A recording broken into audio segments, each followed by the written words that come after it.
So again, welcome. Really good to see you. As I said, on a rainy day at the end of November, I think it's really a good time to talk about seniors and depression. I'm Erin from Vintage Fitness, and we've partnered with, and it's really Redbird Therapy that's doing the webinar for us about seniors and depression. The reason we're doing it is because we do see this in our work. So we do personal training for seniors, and sometimes we do see some of our clients that they're feeling really quite sad and depressed. And it's something that we wanted to learn more about ourselves, and we wanted to give our client base and caregivers of our clients some resources and support to help manage. So Barbara, did you want to just talk a bit about Redbird to kick us off? Yeah, we're really glad to be here with you, Erin and Vintage Fitness. Thank you for the invitation in. And certainly in our clinic, we have a number of psychotherapists who provide support for folks around depression and coping. And this time of year is it's a big need, right? And well, because we hope to kind of bring down any shame or embarrassment about folks who are struggling, that we're glad to be here. I have two associates, Jessica and Paulina, who are presenting, and I'm going to just be cheering them on from the sidelines, but folks are always welcome to reach out to our clinic and we'll get you hooked up with some support. That's great. Thanks so much, Barbara. So if you're not familiar with Vintage Fitness, we do webinars every 6 weeks. So a lot of you, I think, probably are. We only work with older adults. We're quite specialized. Clients do achieve their health goals with us. It's slow and steady. So it's not, we're building the bikini body type of situation. We're just making small changes, doing the right exercises, and help to motivate seniors. And it's amazing, absolutely incredible, the difference it can make. And we have been doing this for a while. So I founded the company in 2005. Yeah, so objectives for today is understanding what is depression and identify potential risk factors. Second objective is identify protective factors against depression, both in aging adults and caregivers. And the third one, learn simple stress reduction activities that can be practiced in a day-to-day life to combat depression.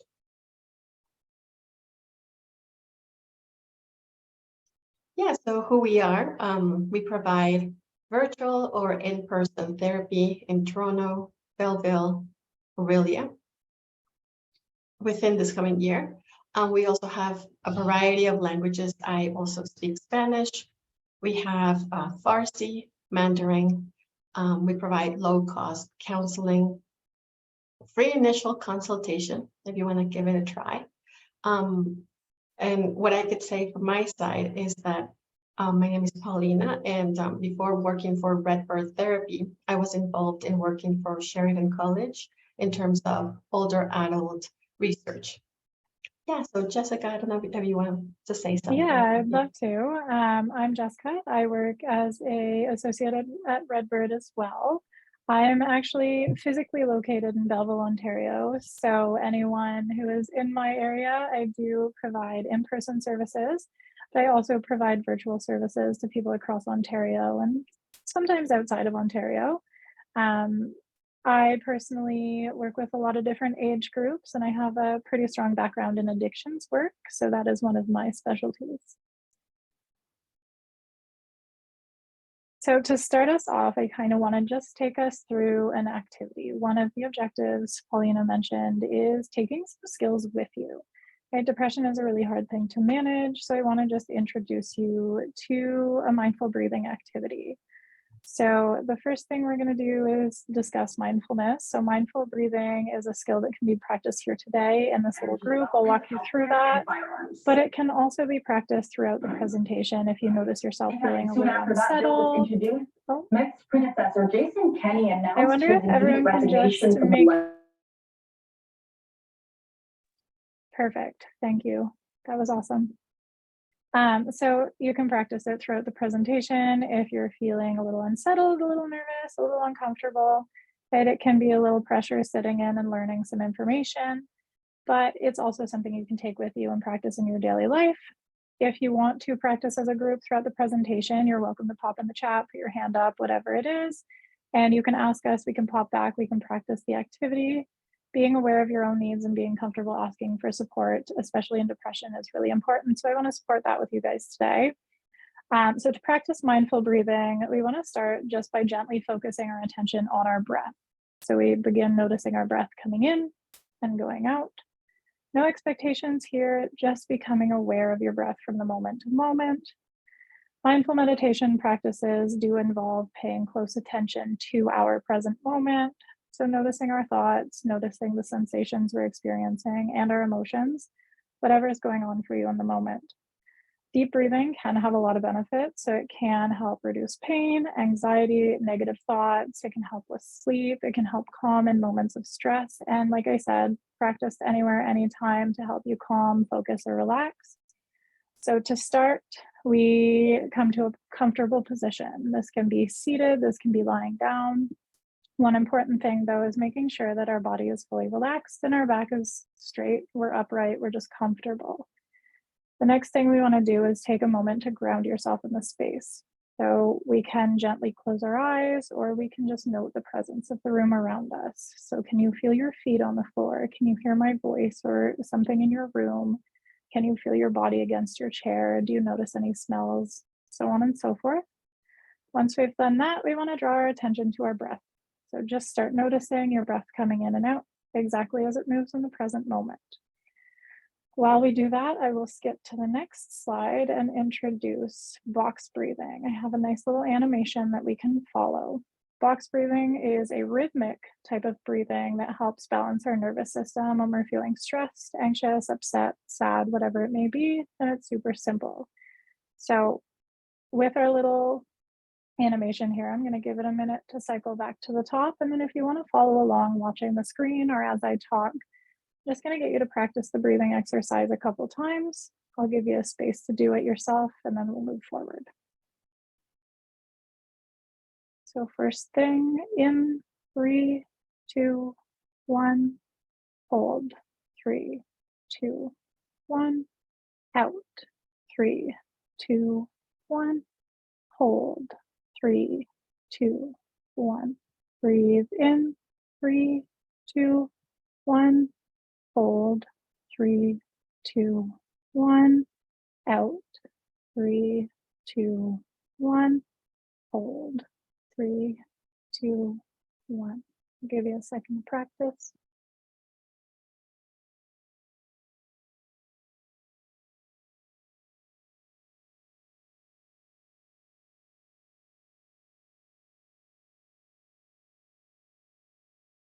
Okay, so with that, now we feel a little relaxed. We're a little ready to come into some information. We can move forward.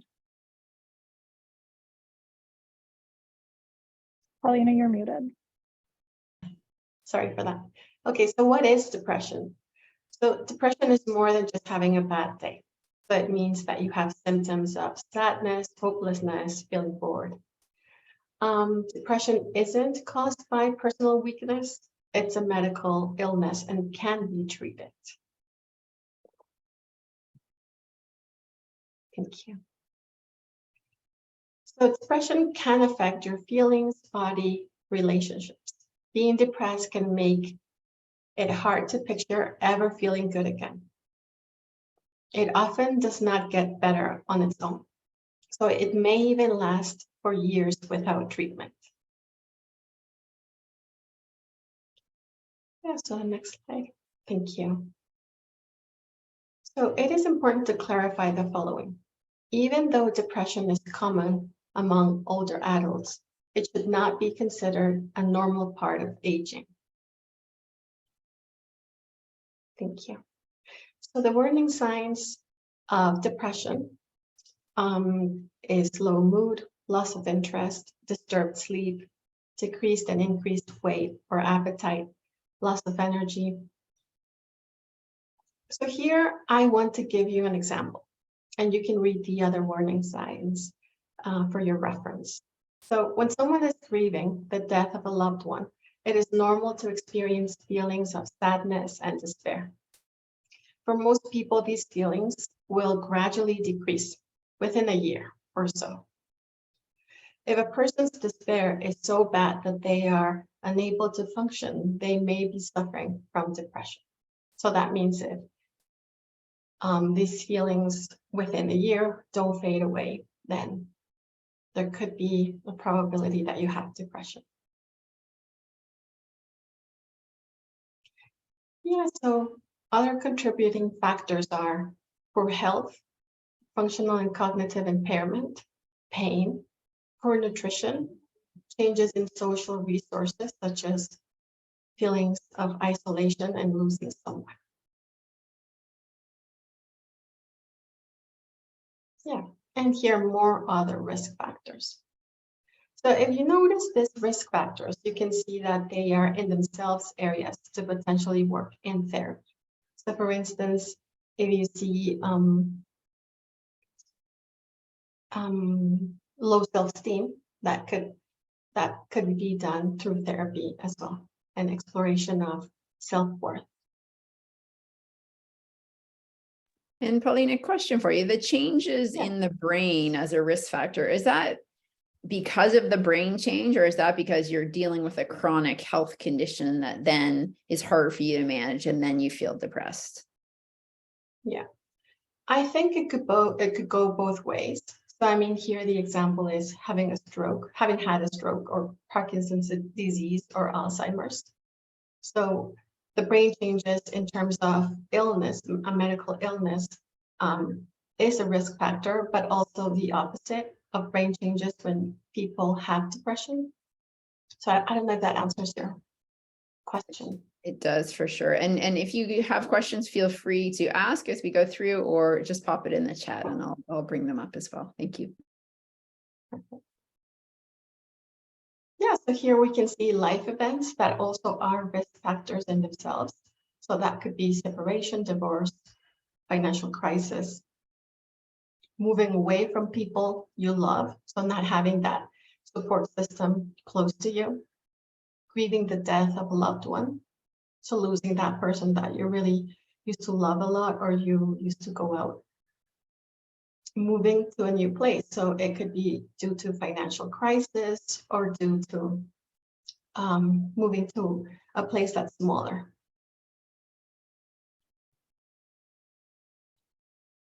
Yeah, so here the question is it grief or depression? So are there any differences or are they the same? So grief, also called bereavement, is the experience of loss. So many people associate grief with the death of an important person or pet. However, people experience grief after any important loss that affects their life, such as the loss of a job, the loss of a relationship. People may experience grief in a variety of ways, such as shock, sadness, anger, feeling scared, anxious, numbness, having a hard time feeling emotions at all, relief, peace. So grief is natural in life, and each person's experience of grief is different. And some similarities exist between grief and depression, such as heavy sadness, withdrawal from regular activity. So what that means is that grief and depression are totally different. So for instance, grief typically comes in waves of difficult feelings, but also with positive memories, whereas depression typically presents as consistent negative mood. And I would just add on, I mean, we sometimes see people go through some grief when they realize their body isn't able to do what it used to be able to do. So they have some illness or injury or health condition. I think that's almost a death in itself sometimes. True. Makes sense. Yeah, so here is what can people around you do in terms of grief? So accept that person's personal journey. What are the needs of that person that's going through grief? Talk about the loss. So a lot of people tend to just not talk about the loss because they may think it's intrusion, or they may think that that person doesn't want to talk about the loss, but it is important to open up this exploration. Other feelings, social activities. So for instance, getting involved in activities with other people, getting them support services, whether these are community support services or others. The helper also needs support. So if you are a caregiver when someone is grieving, do take care of yourself. Okay, so this is me. I'll jump back in, but before I do, I just want to mention, I heard Paulina talking a little bit about engaging in therapy or working with a therapist, and I just want to remind everyone, obviously we are from Redbird, but if you are interested in having us reach out to you, you are welcome to pop your name in the chat. We can do the legwork, we can get your email from Erin, and we can follow up with you if that's helpful for you. If you notice throughout the presentation that you're interested in even just touching base with us or seeing what we can support you with, you are welcome to pop in the chat and do so. That said, I'll move on to talking about physical activity, which I'm sure a lot of you are familiar with if you are here because your correlation with vintage fitness. Physical activity can be a really supportive factor against depression. So physical activity and exercise are particularly important to pay attention to as we age, right? As our physical needs and abilities change. Erin was just mentioning how our body changes, right? With life, with illness, whatever it may be, our body changes. And so when it comes to exercise, it's important to be aware of your own limitations and find ways to work within them. Exercise is absolutely not one size fits all. Connection with coaches or trainers can be obviously very beneficial in finding ways to move your body no matter what your fitness level is, or even if you are grieving some losses of some mobility or whatever it may be, connecting with someone to find a way that works for you is really important. And I would just add, because we see the impact that physical activity can have with depression all of the time. It's just incredible. I think less about motivation and more about commitment. So I think we find if we commit, even because it's hard to motivate yourself if you're feeling depressed, you're going through some depression or grief, but think, okay, I'm going to commit to this for today, for 10 minutes. I'm going to commit whatever you can for a week, for a month, and your motivation will go up and down for sure. But just if you think more about, am I committing to this, and what do I have to do to get over some of the barriers, as opposed to, am I feeling motivated to exercise today? Because the answer will probably be no. That is very true. Motivation in everything in life comes and goes. And I think that's important to note. I do see the chat box popping up. So the first thing that I'm seeing is Barbara. Is it true that physical activity is one of the #1 impacts on depression? Absolutely. I have a ton of information to tie the two together that I'm going to get into here in a sec. But I think it's really important to identify that physical activity has a huge impact on depression, and that road goes both ways, right? Like we're talking about the changes in our body. It can be really hard when we can't be physically active in the way that we used to be. And that can impact depression, but physical activity can also be very protective against depression. Karen, I also see you requesting a handout. I wonder, Barbara, is it possible that we could note Karen's name or email down so we can connect with her some information? Because I would be happy to send some resources. Yeah, Karen, if you want to send your email in a private message to me, or I'll get it from Erin afterwards. I think that piece is a really important one, because how we take care of ourselves in grief and depression looks a little different, right? So we're happy to make that. Perfect. So physical activity, obviously overall, we know that people who are more active tend to experience less depression, which suggests exercise and staying physically active reduces the risk of developing depression. Physical activity can also act as a way of managing depression symptoms, right? So it has therapeutic impacts on mental well-being. There's a lot of ways that moving your body, being physically active can impact our well-being. Exercise can lead to increased wellness, both mentally and physically, as well as promote social interaction, right? I'm sure that going to classes or going to a workout studio builds that community, right? It gives you people to connect with. Can also help us learn new skills, increase your creativity, get those juices flowing, and it has great effects on your physical body, whatever your goals may be, right? Whether it be a weight loss, weight gain, strength gaining, muscle, whatever it might be. In older adults, exercise can be a much needed social outlet, like I mentioned. And it can be very useful in maintaining mental and physical functioning throughout life and health changes, right? We go through changes, that is the reality, and these things can help keep us well, and it can help reduce stress. Plus, exercise is a great way to boost your self-esteem and how you feel about yourself. Staying committed to something and seeing changes can be so impactful. All of these pieces work to combat depression symptoms. With our age, our body experiences changes both physically and mentally, so the tendency might be to throw in the towel and give up physical activity as our usual forms of exercise are just becoming more challenging, or we just can't do what we used to.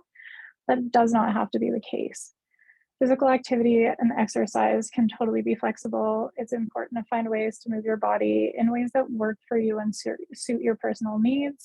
This can be walking groups. This can be weight training with a knowledgeable trainer to prevent injury and support your needs. It can be gentle movement like yoga or Pilates, or just exploring different sports or team activities. So another piece is social support, right? Like I mentioned, community is really big. It's no surprise that over the course of our life, however, social circles change. People move away, priorities change. Oh, if we want to just, yeah, thank you. Retirement happens, right? All of these are ways that declines in social involvement happen, and it presents a risk of depression symptoms. So we lose friends, we lose work, our social status changes. These can also increase overall feelings of lack of control in our life at that stage. Social involvement in whatever way fits your life is a strong protective factor against depression. Depression symptoms can be reduced by taking steps to engage and participate socially. Connection with others can occur in various ways, whether that be a social club, a religious association, get-togethers with friends or family, all of which provide meaning and a sense of purpose in our life as we age. It's important to share interests, share our thoughts, share our time with others, which supports the maintenance of connection in our community, increases our exposure to new people or different age groups, and just increases mental stimulation. It's a fantastic way to boost your confidence, boost your self-worth, and build the belief that you have something to offer other people. Do you have support for people that are grieving? Absolutely. I've just lost my husband, and I really need some help in dealing. I appreciate you sharing. Some tools. I'm really sorry. I need some Absolutely. tools to help me. Absolutely. That's a really tough thing. I appreciate you speaking up and saying that. That can be really hard. Would you be okay if one of us connect with Erin and get your information and reach out to you directly? I really like that, please. Okay. Barbara, are you okay? I just want to make sure who is it that's talking? I want to make sure I get your name. Susan. Susan. Okay. Thank you, Susan. And thank you again for your vulnerability today. Yeah. Thank you. Awesome. Thanks, Erin. Thank you, Susan, for speaking up. Thank you. It was sudden, so it's hard to cope. So hard. Yeah. Okay. Thank you. No problem. Can I just jump in really quickly? I wanted to say how, you know, Susan, right in this moment, you are showing us all the most important thing to do, right? Is to reach out to someone and to open up and not to stay alone with it. And how much that can change our grief experience when we don't carry it by ourselves. So, well, yeah, such courage. Thank you. Right. So moving into some stuff on loneliness. Right? I know we're talking about grief. I know we're talking about depression, but loneliness is a big factor in depression, but it doesn't always equal depression. And so research has found that lonely individuals are more prone to seeing the world as a darker, more negative place. They expect more negative interactions and are more biased towards remembering negative social information. Okay? Although, like I said, loneliness is hard, it doesn't necessarily mean you have depression, but it can play a role in developing depression. As life changes, loss happens, right? It can leave us feeling isolated, it can leave us feeling lonely. High levels of loneliness often lead to dissatisfaction in life and more negative emotions, which is unfortunately common in aging populations. Loss is the reality at some point in life. Loneliness can often increase one's social, Loneliness can be linked to one's social needs not being met, and it's important to acknowledge the role of quality, not just quantity. Right? Loneliness is a subjective experience. It's a personal experience. So if you're not feeling fulfilled in the social engagement that you have, it's possible that you're more likely to feel lonely, even if you have people physically around you. This is something that we can see in community care settings.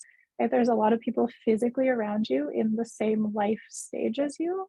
But if you're not connecting meaningfully with those people, it's more likely that you're not feeling fulfilled and you're more likely to feel lonely. And so that quality of connection is really important.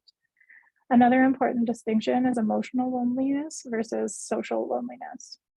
Emotional loneliness is the lack of intimate attachments with other people. So maybe the loss of a loved one, the loss of a family member, the loss of a friend, having that connection, whereas social loneliness includes a lack of social networks for shared interests.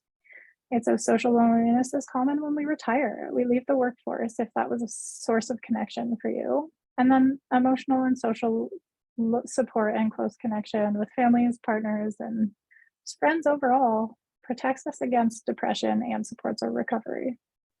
There's a really interesting question that came up in the chat here. Oh, I might have missed from that. Melanie. No, it's okay. And it's right on point with what you're talking about.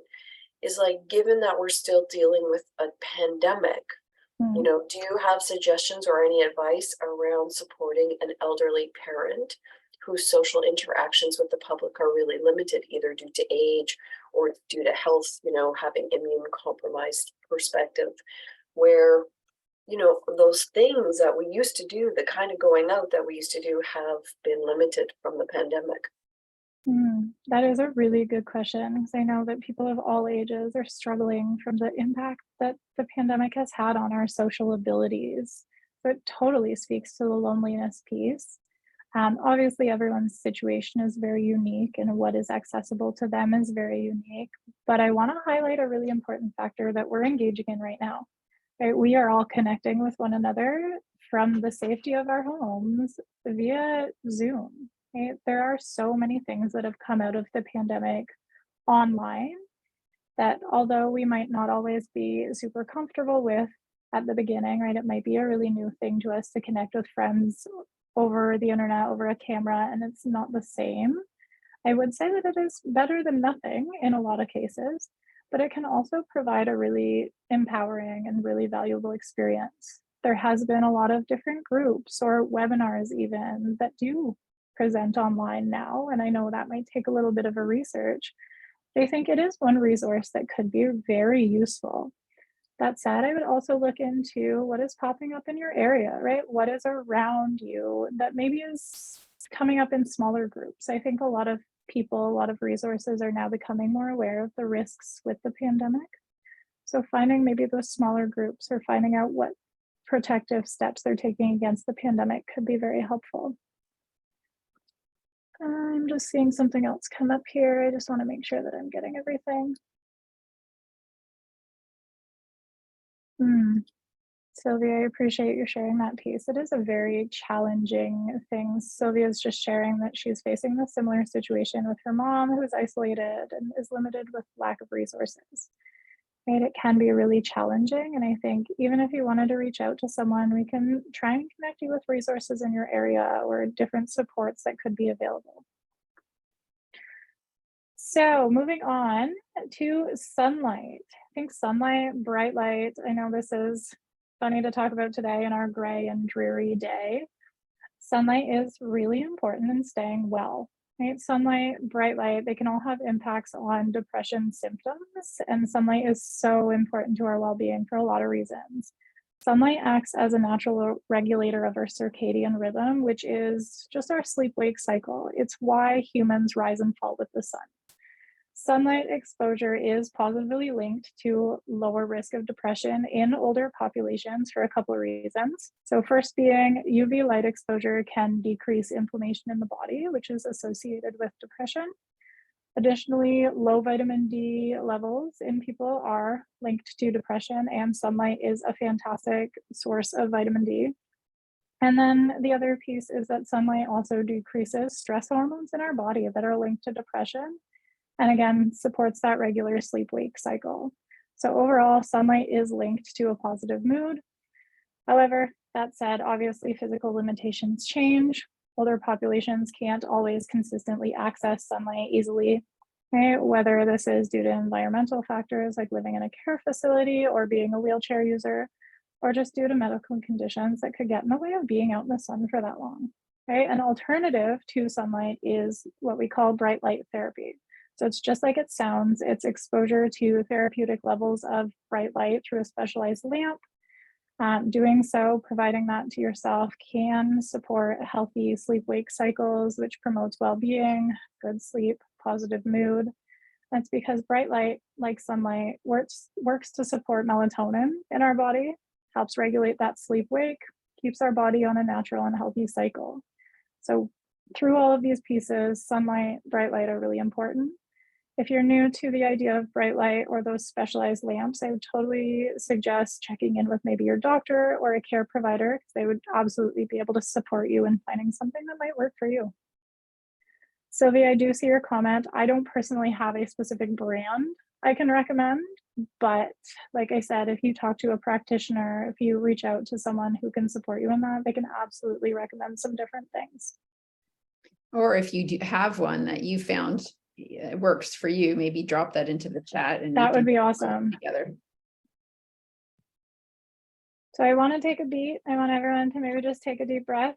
I do hear in the chat box that there are some caregivers out there, right? A couple of you mentioned taking care of a parent.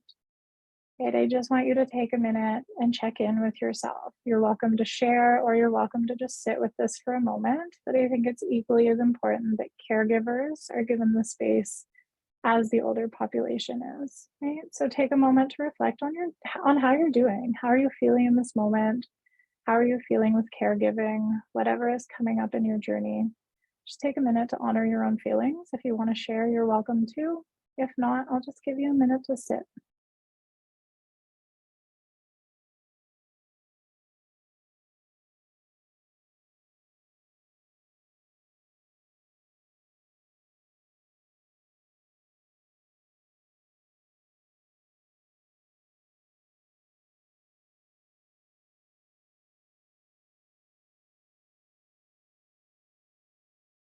Okay, so I'm not seeing anything come up in the chat of anyone that has anything they want to chat about, but I hope it was useful for you to just check in with your own feelings. I think that's important to do on a daily basis, right? Give yourself the space.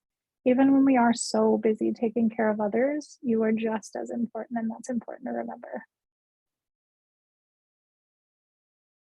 So information for caregivers. Caregivers may be so focused on caring for a loved one that they neglect their own well-being, which may affect the quality of care they provide.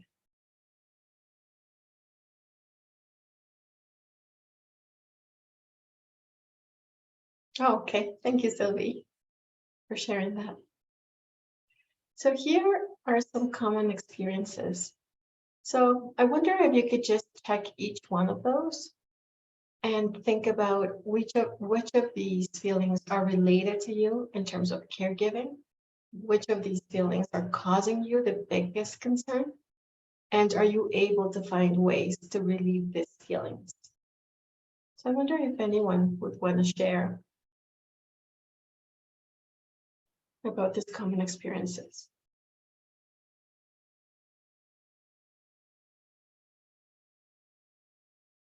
Yes. So Barbara says, like, being around people with the same experience is very helpful. Melanie, there's so many on this list, but at times I feel unappreciated and overwhelmed. Thank you for sharing that. Unappreciated and... Hi, Paulina, this is Sylvie. Oh, hi, Sylvie. I can share with you. Yeah, please. I actually have many of those items on your list, like feeling unappreciated, worried at time, even angry, overwhelmed, because it's hard. Like I feel I feel that I want to bring so many ideas. And again, sorry for my voice. I am sick. But I feel that I bring so much energy, so much ideas. And I feel that the person at the other end, like my mother here, is nothing really land. She hears it, but then when you look at the actions that are being taken and the efforts, it's very hard because you feel like you're planting lots of seeds, but nothing is growing out of these seeds. So that causes me to go through a roller coaster of emotions. And I keep thinking, come on, you got to do it, you can do it. But after a while, it becomes exhausting mentally, physically, and emotionally. Thank you. So it sounds like you're trying very different things, and you become exhausted. Yes. Thank you for Yeah. sharing.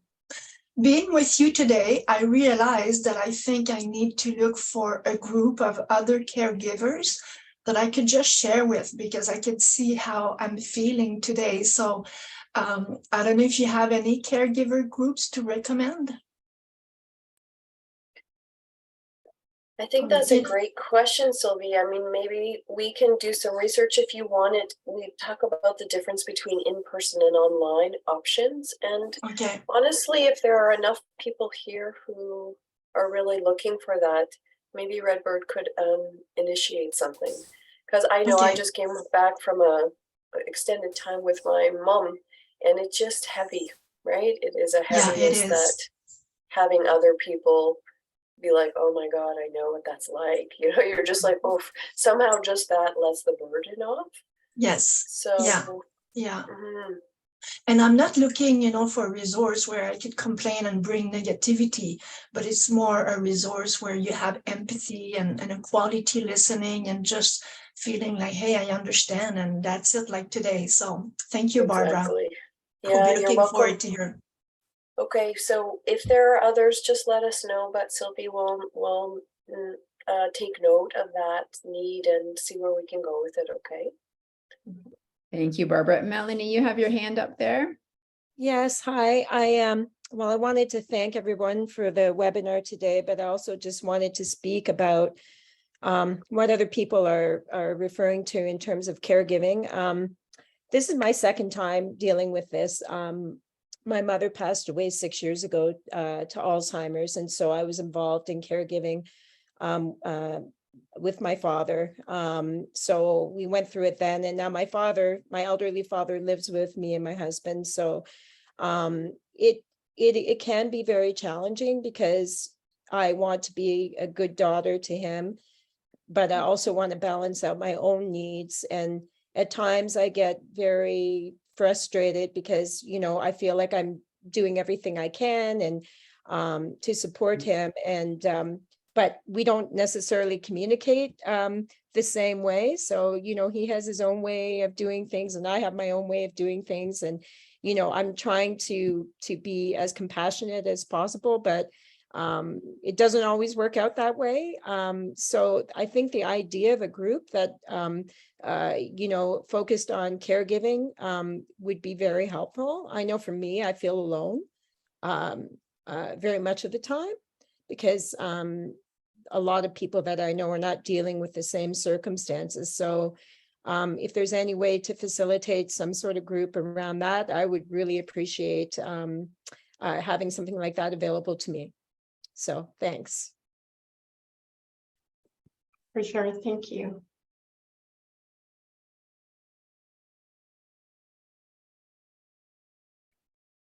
So I think this is a perfect time to pop in with some tips. And of course, these aren't going to be the be all end all for you. But before I get into it, I want to thank everyone for being so vulnerable. I think caregiving is an extremely challenging task, regardless of who you are, who you're caring for. I think it's amazing to hear you all show up today for yourselves and for other people and be vulnerable about the way you're feeling. It's not an easy thing. I think that would be my first tip, is sharing and being vulnerable. Obviously, you can already see the value in some of the people who have requested groups, right? That connection and that vulnerability is very important. So one thing to note is that burnout happens when our demands or our stressors increase and outweigh our resources, right? When we don't have enough resources to take care of all of the stuff we're bringing on, we start to burn out, which is a risk of depression as well. And so coping skills are critical in managing stress. So finding ways to manage our emotions, share them, building skills can be important. Okay, for example, the breathing exercise that we practiced at the start of this. Right? Finding a way to just hold space, regulate your nervous system, and breathe through something can be especially powerful. Coping can also look like positive self-talk. Right? That reinforcement that you are doing well, even if it's not always landing, or you are planting seeds, or you are showing up for another person and giving yourself those positive messages, and breaking some of those negative thought cycles. Alternatively, engaging in relaxation techniques. So mindfulness, meditation, yoga, there's so many guided apps that can help you just sit through meditation, even to just give yourself that space to be present with yourself and your own experience. Or communicating your needs to others, just like a lot of you have here today with us, and continuing to engage in positive and supportive activity. You know, one thing that can be really tough is when your time is allotted to caregiving, it feels like there's not a lot of space for anything else. It can be really hard to prioritize yourself when you're prioritizing someone else as well, but making time for self-care, making time to do those activities or see your friends or talk to others is still extremely important in caregiving. We also know now that connection with others is important in supporting our well-being. And the connection between the caregiver and the individual is equally as important, right? So building connection, building the togetherness and doing things with, rather than falling into the trap of maybe nagging or lecturing or demanding, can support feelings of care, confidence in caring, and that connection, all which work against depression symptoms. Another way, as we've just touched on, is engaging in support groups, whether it be face-to-face or in person. Obviously, you can all see the value in connecting about a shared experience with people who personally get it. Okay? And then finding meaning in the process. Okay? Finding a way to engage in the process and act in line with your personal values can really build that personal accomplishment in the helping experience and help you feel really fulfilled in it, even if not every day is a perfect day. And I wonder, Jessica, if you guys do start a caregiving group, talking a bit about setting boundaries, because we find sometimes, especially if we have clients with dementia, their personalities change and they can be a bit harsh with the person that is caring for them. So it feels like there's still space and you can make a boundary. And yeah, so I think that's kind of an important thing to think about as well. Absolutely. I think oftentimes people come in with a negative perception of boundaries, right? It means that I have to say no, or I have to cut someone off, or I have to be harsh, right? But boundaries are actually about valuing yourself and what you need, right? It's putting yourself first and allowing yourself to feel okay in the space. I think boundaries are extremely important. So I appreciate you mentioning that. Can I jump in for 1 second on that too, Erin? Because I think it's also, there's that place if dementia is present where we can't set boundaries around the person's behavior. We can't say, hey, you don't get to treat me that way, because it really is outside of their control. But what we can do is think about, well, where do I step away? How long do I stay there with the person that I'm taking care of? What kind of breaks do I need? What's my endurance? On any given day, that endurance might look different. You know, some days your endurance might be a 15-minute check-in, and you pop in, you say hello, and you go. And so to think about those boundaries as soft and flexible to where you do have some control, and kind of coming to terms in our hearts and our minds for those places we don't have control. Because with aging and physical changes and cognitive decline, there is just a lot that's actually really beyond our control.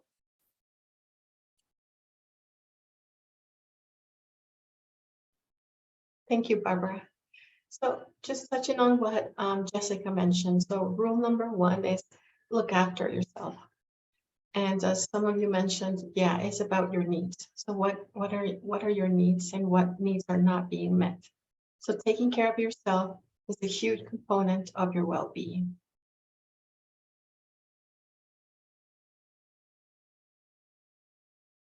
Thank you. Number 2, someone said here, setting up boundaries, setting up limits. So it requires a shift in attitude to better understand, analyze, and develop realistic expectations of what you can do and what others can help with.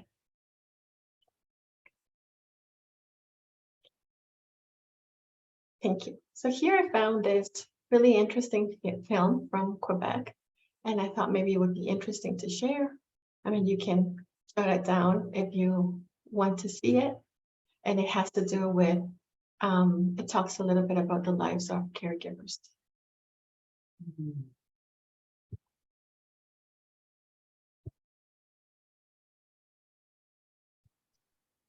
Okay, so I want to take a minute to consider this little German word that I have found in my research here, and I am not German, so if someone else can pronounce this better than I can, fantastic, but I'll take a stab at it. The word is Vorfreude.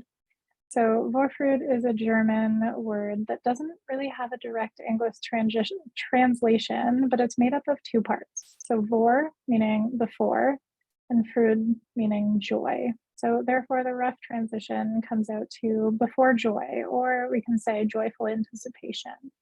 Right? So it has the joyful, intense anticipation that comes from imagining future pleasures. In the same way that we can get excited and happy anticipating the holidays that are upcoming, or a birthday or a celebration, having something to look forward to can help regulate low mood and fight depression by feeding us dopamine, a brain chemical that boosts energy and overall well-being. Right? So that said, building things to look forward to in your regular life is important for both older adults and caregivers in staying well. So this could look like a weekly exercise class, a social group, a regular phone call with friends, whatever it is that you need. I think scheduling and building it into your routine and having things to look forward to is an extremely powerful experience. So we're nearing the end here. I want to give everyone the space to just take a deep breath and let it all go. I know we've touched on some really heavy things. And give yourself space to, again, just reground yourself in your environment. Notice the sensations, notice your feet on the floor, yourself on the chair. Again, just being present in the moment. I want to take you into a little bit of exercise on gratitude, because gratitude is so important. So gratitude feeds serotonin, so another brain chemical that helps regulate low mood. Feelings of gratitude can help soothe the heart. And so if you're able, I would like you to grab a pen or a piece of paper or something that you can jot something down on. I'll give you a second to do so. If you don't have anything accessible, no worries. Just feel free to hold space in your mind, come up with some ideas, and just think them through. Okay, so if you're grabbing something, give you a second to do so.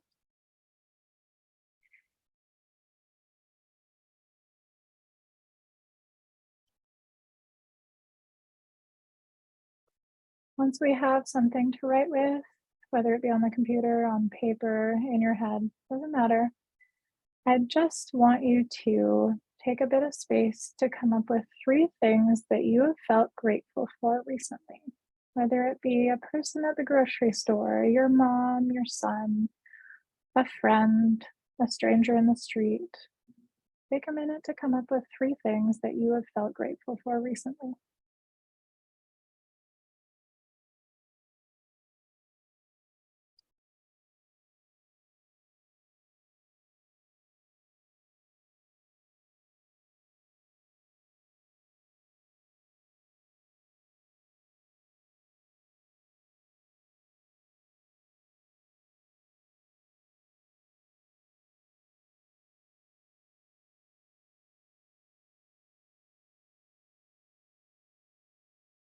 So once you've done that, I want you to take a minute to just feel the gratitude. So bring your heart and your mind into a grateful space, thinking about these things, these people who have brought gratefulness into your life. And then I want you to take a minute to imagine sending love and kindness out to those people you are grateful for. In whatever way that fits for you, sending those feelings, sending that love, sending that kindness out to those people, and contribute love into the world. I'm going to give you a second just to sit in that space and feel that gratitude and love.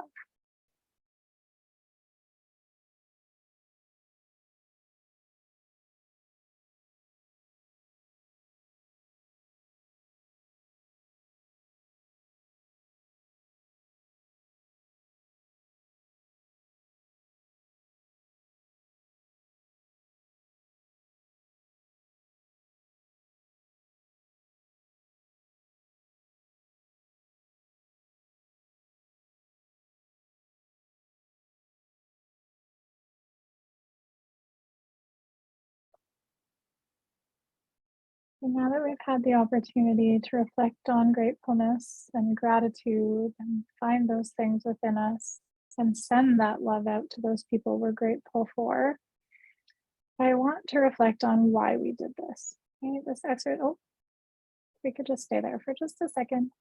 This exercise is extremely important in life, but also in depression, because depression is centered around looking inward. So we're at our own problems, at our own pain, at our own struggles. Whereas gratitude practices push ourselves outside to look beyond our own experiences and to connect in a loving way with the world around us. And it gives you that opportunity to look outside of yourself and into the world.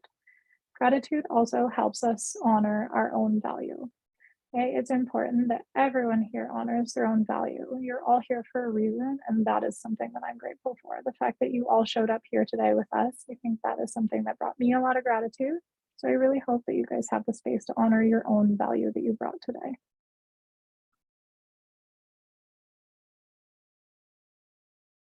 Thank you, Jessica, for that exercise. Yeah, so this is a call to action. It's almost a summary from what we talked about. So social connections. Maybe you haven't talked to a friend for a very long time. Maybe pick up that phone and give a call. Maybe you don't have friends right now. Get into action, find new friends. I know it's easier said than done.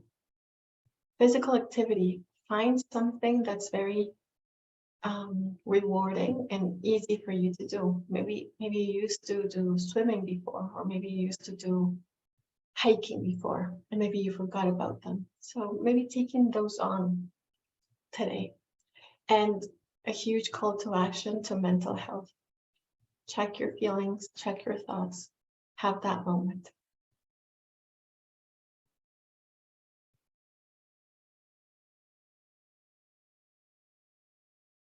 Yeah, so here once again is our information.